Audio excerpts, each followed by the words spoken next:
There comes a moment in every man's life when the fog clears and the truth reveals itself in all its brutal simplicity.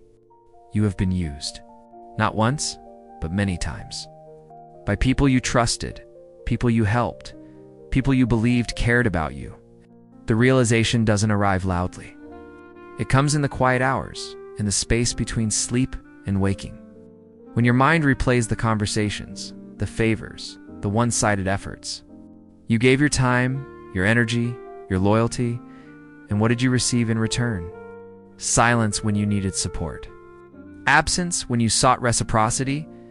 The cold understanding that you were never a person to them, but a resource to be extracted, a tool to be wielded, convenience to be discarded when no longer useful.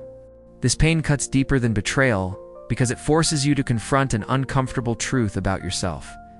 You allowed it. Not because you were weak, but because you were kind. Not because you were foolish, but because you believed in the goodness of others. And now you stand at a crossroads, facing a choice that will define the rest of your life. Will you continue down this path, giving yourself away to those who see you as less than human? Or will you reclaim your power, your dignity, your peace?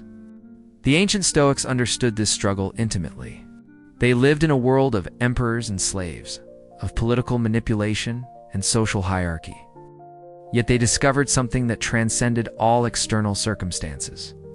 True power, they realized, doesn't come from controlling others. It comes from mastering yourself.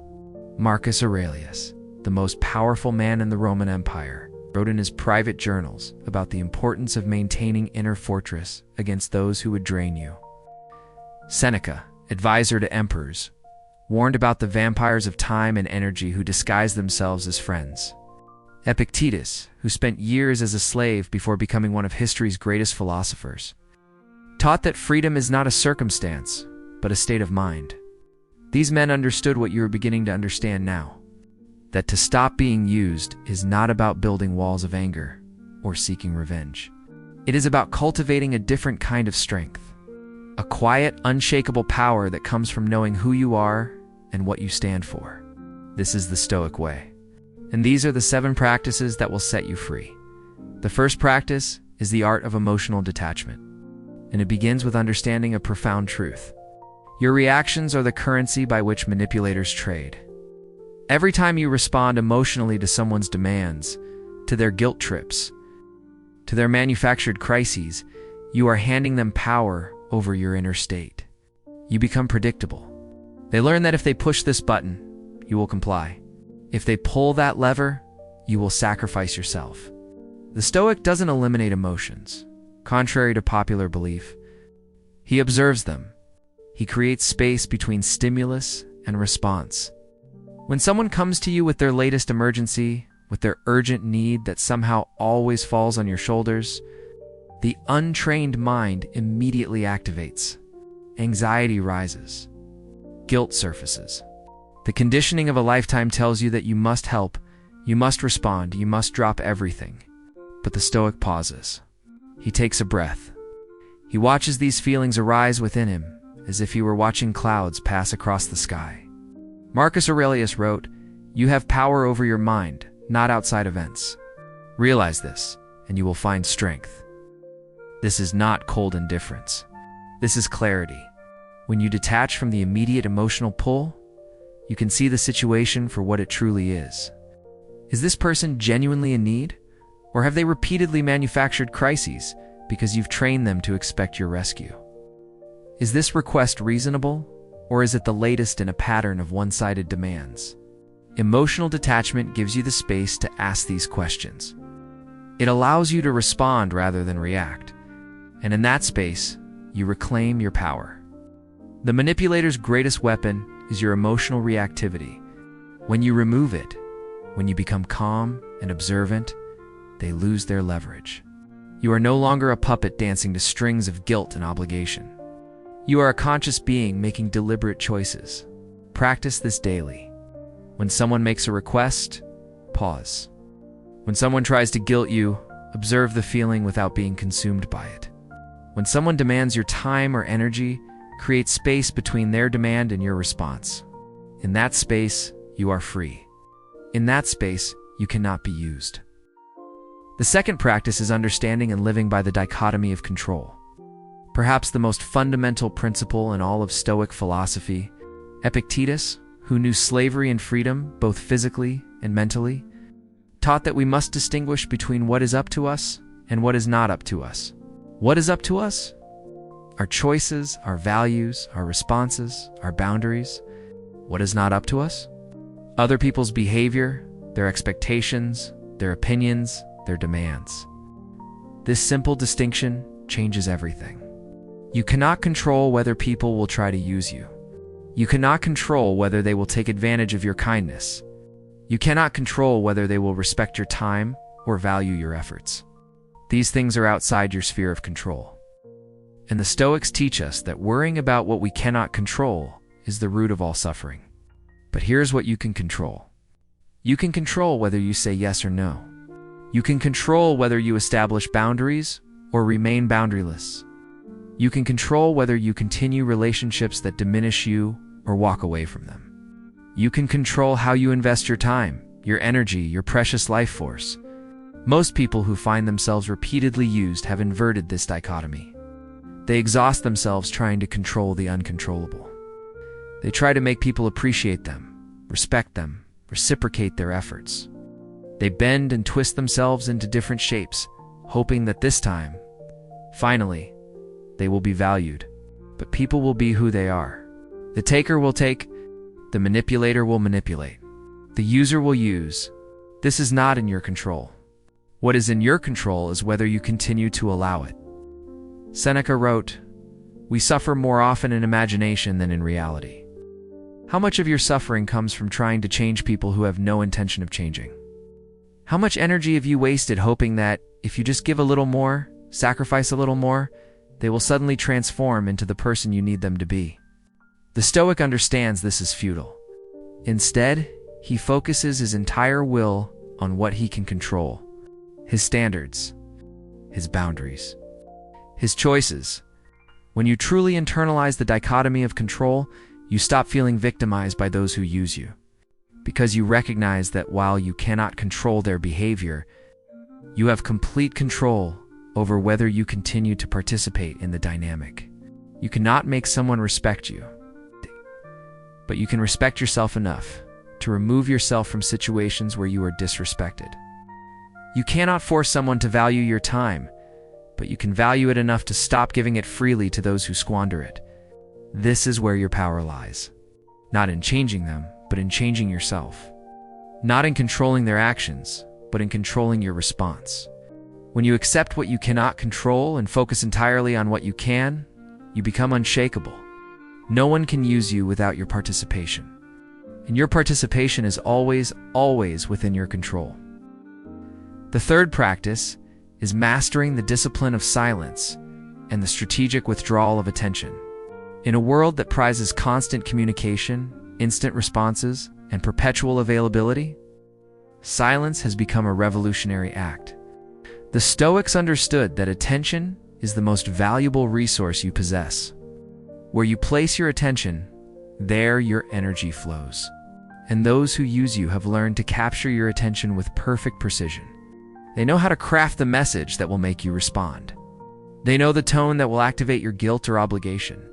They have studied you, perhaps unconsciously, and they know exactly how to keep you engaged, responding, giving. The discipline of silence is about breaking this pattern. It is about recognizing that you are not obligated to respond to every message, every request, every demand on your attention. Marcus Aurelius, despite being emperor of Rome, with countless people seeking his attention daily, wrote about the importance of retreating into oneself, of creating an inner sanctuary that no external demand could penetrate. You must build this sanctuary. When someone who consistently takes from you reaches out, you do not owe them an immediate response. When someone who has shown through repeated behavior that they view you as a resource sends their latest request, you do not need to jump. Silence is not passive aggression. It is active boundary setting. It is the calm assertion that your attention and energy are valuable, that they are not available on demand to anyone who asks. Watch what happens when you practice strategic silence. The people who genuinely value you will respect your space. They will wait. They will understand that you have a life, needs, and limitations. But the users, the manipulators, the takers will panic. They will send follow-up messages. They will escalate. They will try different approaches to recapture your attention. This reaction tells you everything you need to know. It reveals that they never saw you as a person, but as a function. An ATM for attention, time, or favors that has suddenly stopped dispensing. Epictetus taught his students that true freedom comes from not being enslaved to external things. Every time you feel compelled to respond immediately to someone who has shown they do not value you, you are enslaved. You are dancing to their tune. You have given them remote control over your attention and energy. Silence breaks this control. It says, I am not available to you whenever you demand. I am a sovereign being with my own priorities, and you do not get to dictate how I spend my time. This does not mean you become cold or cruel. It means you become selective. You give your attention, your responsiveness, your immediate availability to those who have earned it through reciprocity and respect. Everyone else must wait.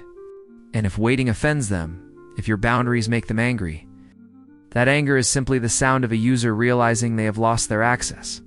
Let them be angry. Let them be offended. Let them move on to someone else who will allow themselves to be used. You are no longer available for that role. Your silence has set you free. The fourth practice is the deliberate reclamation of your time and energy by understanding their true value. The Stoics, particularly Seneca, wrote extensively about time as the most precious resource we possess. In his essay on the shortness of life, Seneca observed that people are incredibly careful with their money and possessions, but shockingly careless with their time. They allow it to be stolen by anyone who asks, as if it costs them nothing. But time is not renewable. Every hour you give to someone who doesn't value it is an hour you can never reclaim. Every day spent in service to those who take without giving is a day subtracted from your finite existence. When you are young, you believe you have unlimited time. You give it freely, thinking there will always be more. But as you mature, you begin to understand the terrible mathematics of mortality. You have, at best, a few thousand weeks on this earth. How many of those weeks have you already given to people who didn't deserve them? How many more will you sacrifice before you wake up? The person who uses you is stealing your life. Not dramatically, not violently, but steadily. Request by request, favor by favor, crisis by crisis. They are taking the hours and days that you could spend on your own growth, your own peace, your own relationships with people who actually reciprocate.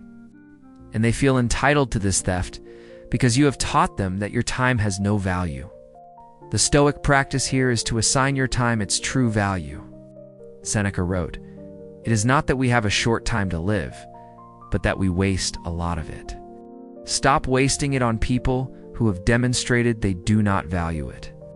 When someone asks for your time, ask yourself, has this person shown that they value my time through their actions? Have they been there when I needed them? Do they respect my boundaries and limitations? Or have they shown repeatedly that they view my time as less valuable than their convenience? This is not about keeping score in healthy relationships. True friendships have natural ebbs and flows, times when one person needs more support than the other. But you know the difference between a friend going through a difficult season and a user who has made taking from you their permanent position? The user's needs are always urgent. Their crises are always your problem. Their disorganization becomes your emergency. They have never learned to manage their own life because people like you have always been there to manage it for them. What happens when you stop? When you say, "I'm not available"? When you value your own time enough to protect it? Initially, they may be shocked. They may try harder to hook you back in.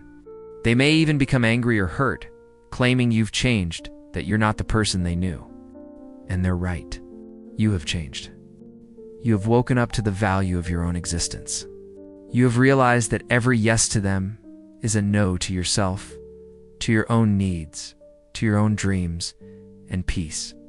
Marcus Aurelius, who had the demands of an entire empire on his shoulders, still carved out time for himself, for philosophy, for inner cultivation.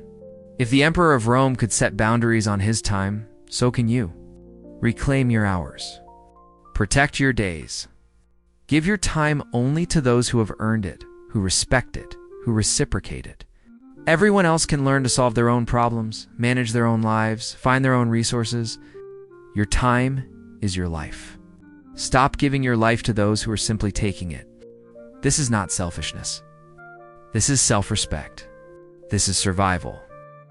The fifth practice is the cultivation of self-respect through the sacred word, no. And understanding that every time you say yes when you want to say no, you betray yourself. There is a particular kind of exhaustion that comes from chronic self-abandonment. It builds up slowly, invisibly, like sediment accumulating at the bottom of a river. Each individual compromise seems small. One favor, one obligation, one time putting someone else's needs before your own when you desperately need to prioritize yourself. But these small betrayals compound, they accumulate, and one day you wake up and realize you have become a stranger to yourself. You have spent so long accommodating others, pleasing others, being available for others, that you no longer know what you want, what you need, what you value. You have been so busy being useful to everyone else that you forgot to live your own life. The Stoics understood that virtue begins with self-respect, and self-respect begins with honoring your own boundaries. Epictetus taught that we teach people how to treat us. Every time you say yes when you mean no, you teach people that your boundaries are negotiable. You teach them that if they push hard enough, guilt you effectively enough, create enough urgency, you will fold. And they learn. They learn that you are reliable only in your unreliability to yourself. The word no is a complete sentence. It requires no justification, no elaborate explanation, no apology. But if you are someone who has spent your life people-pleasing, saying no feels impossible. Guilt rises immediately. You imagine their disappointment, their anger, their judgment. You fear being seen as selfish, difficult, uncaring. But here's what the Stoics would tell you. Their opinion of you is not in your control. Whether they understand your no, whether they respect it, whether they like you afterward, these are external things that you cannot control. What you can control is whether you honor yourself, whether you respect your own limitations, your own needs, your own right to decline. Seneca wrote about the importance of protecting yourself from the demands of others, noting that many people spend their entire lives living for everyone except themselves. When you say no to something that violates your boundaries or depletes you without reciprocity, you are saying yes to yourself. You are saying yes to your own well-being, your own peace, your own right to a life that isn't in constant service to others. You are practicing the highest form of self-respect. And here is what you will discover. When you start saying no, some people will leave. The users, the takers, those who valued you only for what you could provide will drift away. They will find this version of you difficult, less accommodating, less useful. Let them go. They were never your people. They were tourists in your life, extracting value and giving nothing back. But others will stay. They will respect your boundaries. They may even admire them. These are your real relationships, built on mutual respect rather than one-sided servitude. The practice of saying no is not about becoming harsh or closed off. It is about becoming honest. It is about aligning your external responses with your internal truth. When you consistently say yes while feeling no, you create an inner split that corrodes your sense of self. When you honor your no, you become integrated, whole, true. Marcus Aurelius reminded himself daily that he could not control other people's reactions, only his own choices. Choose yourself. Choose your peace. Choose your boundaries. Say no when no is your truth, and let the consequences fall where they may. Your self-respect is worth more than anyone's temporary approval. The sixth practice is recognizing that being used is not really about other people at all, but about your own unexamined patterns, your own wounds, your own people-pleasing tendencies that create the conditions for exploitation. This is perhaps the most difficult Stoic lesson to internalize because it requires you to stop seeing yourself as a victim and start seeing yourself as a participant. The manipulator is responsible for their behavior. Yes, but you are responsible for tolerating it, for enabling it, for continuing to engage with it long after it should have ended. Epictetus taught that we are disturbed not by things, but by the views we take of them. What is the view you hold of yourself that makes being used possible? For many, it is a deep-seated belief that their value comes from being useful to others. Perhaps you learned as a child that love was conditional on your helpfulness. You discovered that being needed made you feel important, wanted, worthy. Perhaps you confused self-sacrifice with virtue and giving yourself away with love. These patterns run deep. They're not conscious choices, but unconscious programming. And users can sense this programming. They are attracted to people who cannot say no, who feel guilty setting boundaries, who derive their self-worth from being of service. It is not that they are evil masterminds. Most users don't even realize they're using you. Simply take what is offered and you keep offering.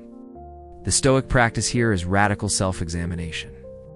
Marcus Aurelius filled his journals with questions to himself, constantly examining his own behavior, motivations, and patterns. You must do the same. Ask yourself difficult questions.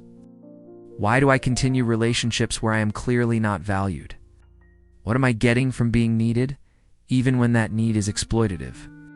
Am I afraid that if I stop being useful, I will be? Do I equate my worth with my service to others? Is there a part of me that feels superior in my self-sacrifice, that takes pride in how much I endure? These questions are uncomfortable because they shift responsibility from others to yourself. Not blame, but responsibility. Blame says, it is your fault that people use you. Responsibility says, you have the power to change the dynamic, and you do. The pattern can only continue with your participation. When you see clearly how your own psychology creates the conditions for being used, you gain tremendous power. You stop being a passive victim waiting for others to change and become an active agent in your own life. You recognize that you have been seeking external validation through usefulness when what you really need is internal validation through. You see that you have been trying to earn love through service when real love is never earned, only freely given and received. Seneca wrote, "No one can hurt you without your permission." He didn't mean that others cannot attempt to hurt you. He meant that whether their attempts land, whether they penetrate, whether they control you, depends entirely on you. When you heal the wound that makes you need to be needed, when you develop self-worth that is independent of your usefulness to others, you become immune to users. They can still try. They can still make their demands. But you no longer feel the compulsive pull to comply. You are no longer seeking their validation or afraid of their rejection. You are complete in yourself, and from that completeness, you choose consciously who deserves your time, energy, and care. This is the deepest work. It is not about building walls or becoming cold. It is about healing the part of you that accepted crumbs and called it a feast, that settled for being used and called it connection. The seventh and final practice is living by virtue rather than validation. It's understanding that the Stoic life is built not on the opinions of others, but on your own internal compass of what is right, just, and true. This is the ultimate defense against being used because it removes the hook by which users manipulate you. That hook is your need for their approval, their appreciation, their validation of your worth. When you live for external validation, you are constantly vulnerable. You can be controlled by anyone who offers or withholds approval. The user understands this instinctively. They offer just enough validation to keep you engaged, just enough appreciation to make you feel your sacrifices are noticed, while taking far more than they ever give. It is a transaction disguised as a relationship, and the currency is your need to feel valued by them. But the Stoic doesn't build his life on such unstable ground. Marcus Aurelius, the most praised and criticized man in his world, doted constantly about the irrelevance of external opinion. He reminded himself that in 100 years, everyone who praised or criticized him would be dead, and their opinions would be dust. What mattered was not what they thought of him, but whether he had lived according to his principles. whether he had acted with justice, wisdom, courage, and self-discipline. These were the Stoic virtues, and they were entirely internal. No one could give them to you or take them away. They were yours to cultivate through your choices, your actions, your character. When you build your life on virtue rather than validation, something remarkable happens. The opinion of users becomes irrelevant. Someone who takes advantage of you is upset that you finally set a boundary. Their upset doesn't move you. You know you acted rightly. Someone who consistently fails to reciprocate judges you for being less available. Their judgment has no power. You are not living for their approval. You are living according to your principles, and your principles dictate that you treat yourself with the same respect you offer others. Seneca wrote that the wise person is self-sufficient, needing nothing from the external world, because everything necessary for a good life comes from within. This is not about isolation or cold independence. It is about having your foundation in yourself, in your values, in your integrity. From that foundation, you can engage with others freely, generously, but never desperately. You give because it aligns with your values, not because you need validation in return. You help because it is right, not because you need to be needed. And you walk away from those who use you, not out of anger or revenge, but because allowing yourself to be diminished violates your virtue of self-respect. The beautiful paradox is that when you stop seeking validation from others, you often receive more authentic appreciation. People respect those who respect themselves. They value those who cannot be taken advantage of. But even if they don't, even if living by your principles costs you relationships, you remain unshaken because you know you are living rightly. The user's greatest power over you is your need for their approval. Remove that need, and they have nothing. Build your life on virtue, on principles, on internal standards of what constitutes a good life well lived, and no external force can shake you. This is the ultimate Stoic freedom. This is the fortress that no manipulator can breach. And so we return to where we began, but you are no longer the same person. You now understand what the ancient Stoics understood, that the power to stop being used was never in controlling others, in making them see your value, in forcing them to treat you better. It was always in you, in your ability to observe your emotions without being enslaved by them, in your understanding of what you can and cannot control, in your willingness to withdraw your attention from those who abuse it, in your recognition that your time is your life and must be guarded as such, in your courage to say no and honor your boundaries, in your commitment to healing the wounds that made you vulnerable to users, and in your decision to build your life on virtue rather than the unstable foundation of external validation. These 7 practices are not comfortable. They will cost you relationships that feel familiar, even if they are harmful. They will make you seem different, perhaps difficult, to those who benefited from your boundaryless giving. They will require you to disappoint people, to let them struggle with problems you once solved for them, to walk away from dynamics that no longer serve you. But here is what they will give you in return: peace, the deep, unshakable peace that comes from living in alignment with your values; dignity, the self-respect that comes from honoring your own boundaries and needs; freedom, the liberation that comes from no longer being controlled by others' expectations, demands, or manipulations; and authenticity, the integrity that comes from knowing that every yes you speak is true, that you are no longer betraying yourself for the comfort of others. Marcus Aurelius wrote, "The impediment to action advances action. What stands in the way becomes the way." Every person who has used you, every experience of being taken advantage of, every moment of realizing your kindness was exploited, these are not just wounds. They are teachers. They have brought you to this moment, to this understanding, to this decision to live differently. Epictetus, who experienced literal slavery, taught that no one can truly enslave a person who has mastered their own mind. You may have felt used, manipulated, taken advantage of, but you were never truly powerless. You always had the ability to change the pattern, and now you have the knowledge and the practices to do so. The path of the Stoic is not easy. It is narrow and steep, and most people will never walk it.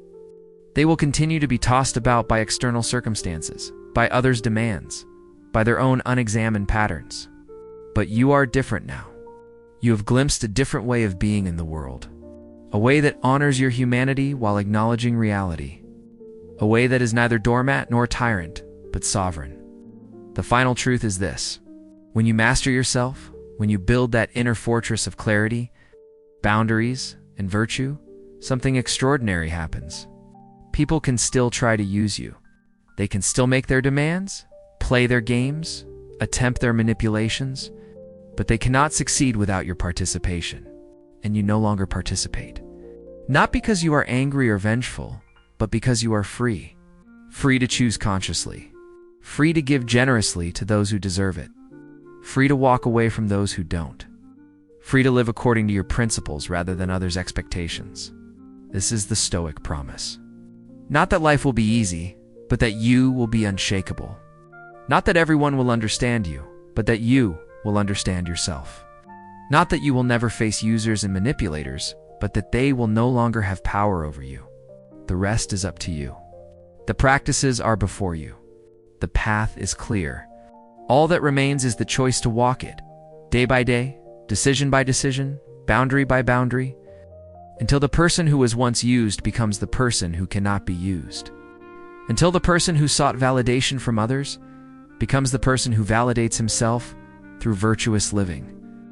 Until the person who gave himself away learns to give from fullness rather than emptiness. This is your power. It has always been your power. No one can take it from you. And from this moment forward, no one ever will.